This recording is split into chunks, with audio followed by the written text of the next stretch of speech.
मैंने विजय किरण आनंद जो मेलाधिकारी है उनकी टीम रात को 3 बजे सोती थी। इस वक्त हम हैं गुरुदास महाराज जी के आश्रम में और 8 साधु हैं जो सब सर्वस्व न्योछावर करके सनातन की ध्वजा पकड़े आगे बढ़ा रहे हैं। देवभूमि उत्तराखंड से हम लोग पहुंचे। प्रभु जी महाकुंभ में भी देख रहे हैं और भी जगह देखा जा रहा है, हिंदुत्व तो डगमगा गया है। कुछ लोग मजाक भी उठा रहे हैं महाराज। नहीं, ना तो डगमगाया है ना कमजोर पड़ा है, वरन बहुत मजबूती के साथ और प्रखरता के साथ बढ़ता जा रहा है। IITians लोग साधु बन रहे हैं, MBBS करने वाले साधु बन रहे हैं, पढ़े लिखे नौजवान अपना सर्वस्व न्यौछावर करके सनातन की ध्वज पताका पकड़ के पूरे विश्व में फहरा रहे हैं। मुझे ऐसा लगता ही नहीं कि सनातन कमजोर पड़ा है। यहाँ बगल में ही नेत्र कुंभ है जिसमें हजारों की संख्या में डॉक्टर अपना समय देकर लोगों का इलाज कर रहे हैं। हजारों की संख्या में डेंटिस्ट श्रवण कुंभ में इलाज कर रहे हैं। हजारों की संख्या में श्रवण कुंभ में, दंत कुंभ में, श्रवण कुंभ में डॉक्टर इलाज दे रहे हैं। इसके साथ ही करोड़ों की संख्या में नवयुवा एकदम जबरदस्त तरीके से कुंभ में आके साधु संतों के पास घूम के भारतीय संस्कृति का अवगाहन कर रहे हैं। मुझे किसी भी दृष्टि से नहीं लगता कि सनातन धर्म का पतन हो रहा है, वरन ये समय इतना दीप्त है कि योगी जी, मोदी जी और सभी संत महानुभावों के प्रयासों से युवा वर्ग और धर्म के प्रति आकृष्ट हो रहा है। आप सड़कों पर जाके देखिए, लगभग 50% युवा आपको मिलेंगे। तो कैसे कहते हैं कि धर्म कमजोर पड़ रहा है। अभी एक आपका उद्बोधन हमने सुना मंच पर, जो हमारी संस्कृति सभ्यता है, जो हमारे यूथ है उसको नहीं अपना पा रहे। नहीं, हमारा यूथ पूरा अपना रहा है। मेरे 8 साधु हैं जो सब सर्वस्व न्योछावर करके सनातन की ध्वजा पकड़े आगे बढ़ा रहे हैं। किसने कहा कि युवा पकड़ नहीं रहा है? जो मॉडर्न सिटी में उनकी बात कर रहा हूँ। हाँ, मॉडर्न में भी अपन क्या है कि जो दिखाया जाता है वो बहुत अलग हो। जैसे नॉर्थ ईस्ट के लिए आज नॉर्थ ईस्ट के संत वैष्णव धारा की परंपरा को लेकर कितनी मजबूती से खड़े हुए हैं। वही भागवत है, वही सब कुछ है, लेकिन हमको दिखाया जाता है कि पूरे ईसाई है, क्रिश्चियन है। पॉजिटिव पक्ष दिखाना ना दिखाना ये हमारी मीडिया की कमजोरी है। हम तो कहते हैं सकारात्मक, इससे पहले तो इतना मजबूत था ही नहीं जितना आज मजबूत है हिंदुत्व सनातन। आज हिंदू कहने में सब गर्व महसूस करते हैं। जय श्री राम के उद्घोष से पूरा भारत गुंजायमान है। जब राम मंदिर की प्रतिष्ठा हुई, रामलला का जब मंदिर का शुभारंभ हुआ तो लाखों करोड़ों की संख्या में लोगों ने अपने घरों में, हर घर में ध्वज फहराया। ऐसी स्थिति हो गई कि बाजार में ध्वज मिलना बंद हो गया। आप कैसे कहते हैं कि सनातन? क्या आप इसका क्रेडिट मोदी जी और योगी जी को देना चाहेंगे, क्योंकि उनके आने से ही ऐसा उद्बोधन हुआ है? Last straw on the camel's back.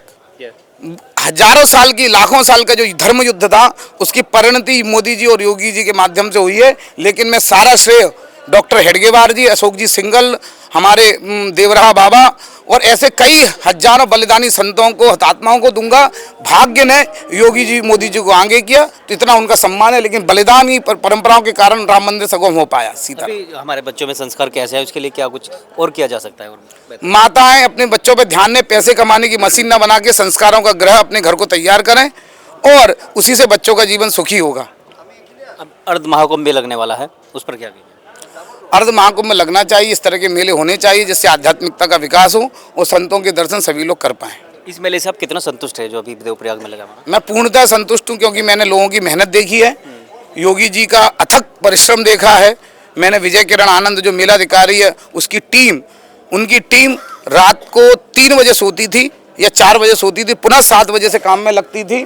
तो उनका अधिक परिश्रम मैंने देखा है। इतने बड़े करोड़ों की संख्या में असंभव इस तरह की व्यवस्था करना। कहीं भी गंदगी नहीं है, चोरी की घटनाएं बहुत कम है, रोड के एक्सीडेंट नाम मात्र के हुए हैं। और ये जो घटना है जिसमें जनहानि हुई है उसके लिए मेरे को दुख है, किंतु ये एक साजिश भी है और ये कई लोगों की लापरवाही का नतीजा है। नाम लेना मैं नहीं चाहूँगा। शंकराचार्य जी भी भड़क रहे हैं और दूसरे महामंडलेश्वर पर कुछ बयान उठ रहे हैं। क्या है कि संत का जो आचरण है उसके लिए बहुत सारी व्याख्याएं की गई हैं और कुछ लोगों में वो परिलक्षित होता है, कुछ में परिलक्षित नहीं होता। किंतु संत सदा पूजनीय हैं, वंदनीय हैं, हम उनके लिए कुछ नहीं कह सकते।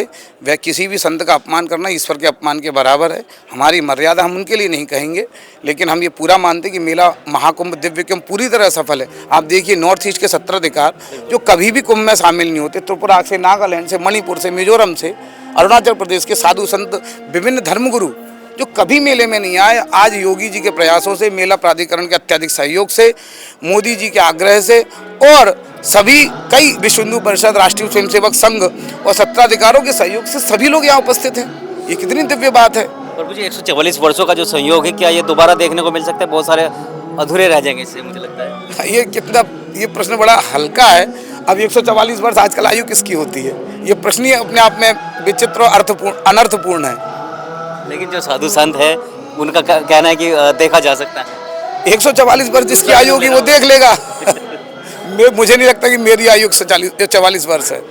लेकिन जो भी है अद्भुत रहा है ये दृश्य। संतों का दर्शन और संगम में स्नान, यही ये महाकुंभ की विशेषता है। जिन संतों को एक एक संत के दर्शन करने के लिए हमको बहुत कष्ट करना पड़ता है, मेहनत करनी पड़ती है, वो संत हजारों की संख्या में दर्शन के लिए यहाँ सुगमता से प्राप्त होते हैं।